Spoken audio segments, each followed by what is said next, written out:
नमस्कार दोस्तों, आपके अपने चैनल स्टडी विद ओझा में आपका बहुत बहुत स्वागत है। दोस्तों तो कैसे हैं आप लोग? आई होप अच्छे होंगे। दोस्तों हमेशा की तरह एक और वीडियो के साथ हाजिर हूँ टॉप 10 सीरीज लेकर, जो कि आपके एग्जाम के लिए काफ़ी इंपॉर्टेंट है।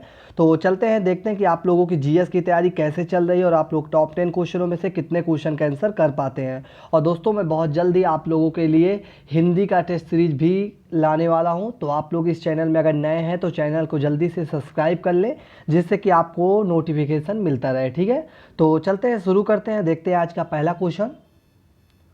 और आज का पहला क्वेश्चन है, बहादुर शाह जफर कौन था?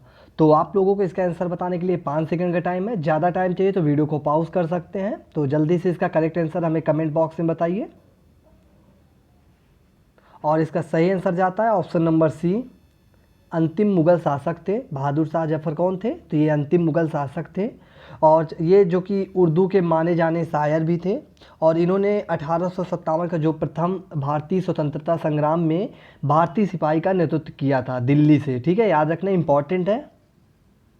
और इनका मकबरा कहाँ पे है दोस्तों? तो ये रंगून में है। ठीक है, याद रखना इंपॉर्टेंट है, कई बार एग्जाम में पूछा भी जाता है। रंगून कहाँ पड़ता है? तो म्यांमार में पड़ता है ये। चलते हैं अगले क्वेश्चन की ओर। अगला क्वेश्चन है, पेरिस कौन सी नदी के तट पर स्थित है? तो आप लोगों को आंसर बताने के लिए 5 सेकंड का टाइम है। जल्दी से इसका करेक्ट आंसर बताइए। पेरिस कौन सी नदी के तट पर है? और इसका करेक्ट आंसर जाता है ऑप्शन नंबर डी, पेरिस, जो कि सीन नदी के तट पर स्थित है। ठीक है, अब बात कर लेते हैं पेरिस के बारे में। तो ये फ्रांस की राजधानी है। फ्रांस की राजधानी पेरिस है। और यहाँ के राष्ट्रपति कौन है? तो यहाँ के राष्ट्रपति हैं इमैनुअल मैक्रोन। ठीक है, याद रखना इंपॉर्टेंट है। और राष्ट्रपति यहाँ के कौन है? तो सॉरी, प्रधानमंत्री कौन है? तो जीन कास्टेक्स हैं। ठीक है, याद रखना। चलते हैं अगले क्वेश्चन की ओर। अगला क्वेश्चन है, वायुमंडल के दबाव को नापने हेतु कौन सा यंत्र प्रयोग किया जाता है? तो आप लोगों को आंसर बताने के लिए 5 सेकंड का टाइम है। जल्दी से इसका करेक्ट आंसर बताइए। तो चलते हैं, देख लेते हैं इस क्वेश्चन का आंसर क्या है। इसका करेक्ट आंसर जाता है ऑप्शन नंबर बी। थोड़ा इसमें प्रिंटिंग मिस्टेक है दोस्तों, तो ये इसको करेक्ट कर लीजिएगा। बैरोमीटर है ये। ठीक है, बैरोमीटर। इससे वायुमंडल का दाब का हम लोग पता लगाते हैं, और इसे वायु दाबी मापी यंत्र भी कहा जाता है। और ऑप्शन नंबर सी देख लेते हैं, सिस्मोमीटर, जो कि इसको किसके लिए प्रयोग किया जाता है? तो भूकंप मापी यंत्र है। ठीक है, और थर्मामीटर किस लिए किया जाता है? तो मनुष्य और जानवरों को जो शरीर का तापमान, टेम्परेचर चेक करने के लिए इसका प्रयोग किया जाता है, थर्मामीटर का। ठीक है, चलते हैं अगले क्वेश्चन की ओर। अगला क्वेश्चन है, लोकसभा सचिवालय किसके प्रत्यक्ष अधीक्षण के अंतर्गत आता है? तो आप लोगों के पास 5 सेकंड का टाइम है। जल्दी से इसका करेक्ट आंसर बताइए। और इसका सही आंसर जाता है ऑप्शन नंबर सी दोस्तों,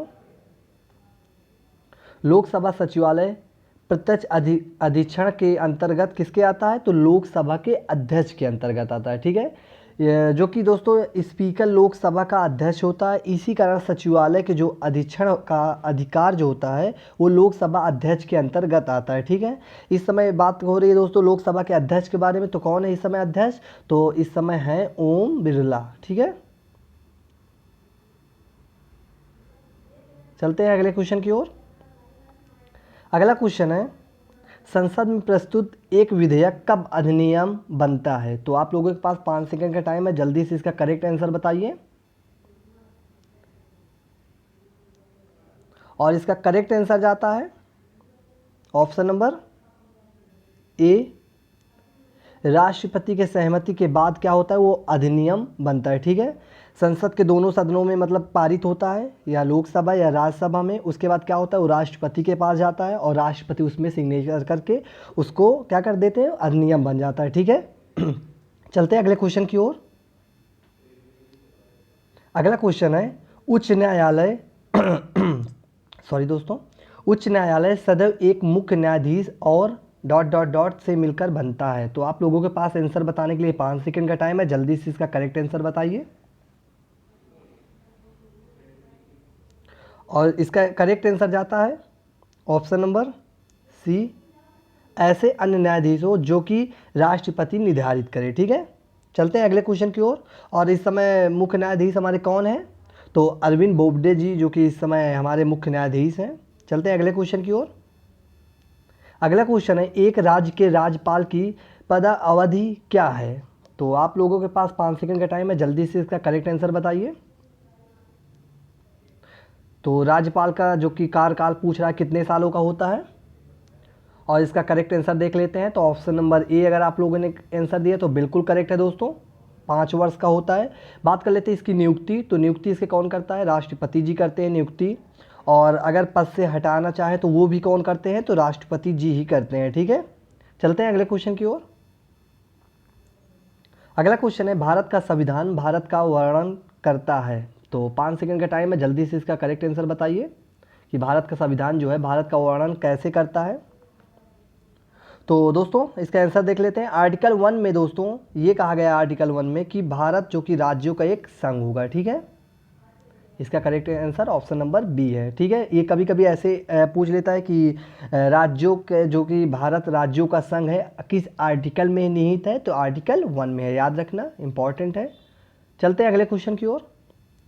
अगला क्वेश्चन है, विश्व मानवाधिकार दिवस कब मनाया जाता है? तो आप लोगों के पास 5 सेकंड का टाइम है, जल्दी से इसका करेक्ट आंसर बताइए। विश्व मानवाधिकार दिवस। ठीक है, और इसका आंसर अगर आप लोगों ने ऑप्शन नंबर बी दिया है तो बिल्कुल करेक्ट है। 10 दिसंबर जो कि विश्व मानवाधिकार दिवस मनाया जाता है। और इस समय इसके अध्यक्ष कौन है? मानवाधिकार के अध्यक्ष कौन है? तो HL दत्तू हैं। ठीक है, चलते हैं अगले क्वेश्चन की ओर। अगला क्वेश्चन है, योग दर्शन को किसने प्रतिपादित किया? तो आप लोगों के पास 5 सेकंड का टाइम है, जल्दी से इसका करेक्ट आंसर बताइए। और ज़्यादा टाइम चाहिए तो आप लोग वीडियो को पॉज कर सकते हैं। और इसका करेक्ट आंसर जाता है ऑप्शन नंबर ए, पतंजलि। योग दर्शन जो कि पतंजलि ने प्रतिपादित किया है। योग सूत्र योग दर्शन को मूल ग्रंथ है। ठीक है, सॉरी, योग सूत्र जो कि योग दर्शन का मूल ग्रंथ है। यह 6 दर्शनों में से एक शास्त्र है। ठीक है, इसके रचनाकार कौन है? तो पतंजलि है। इसी के साथ दोस्तों हमारा वीडियो समाप्त हुआ। अगर आप लोगों को हमारा वीडियो अच्छा लगा हो तो लाइक शेयर कमेंट करना ना भूलें। चैनल में नए हैं तो चैनल को जल्दी से सब्सक्राइब कर लें। वीडियो देखने के लिए थैंक्स फॉर वॉचिंग। जय हिंद।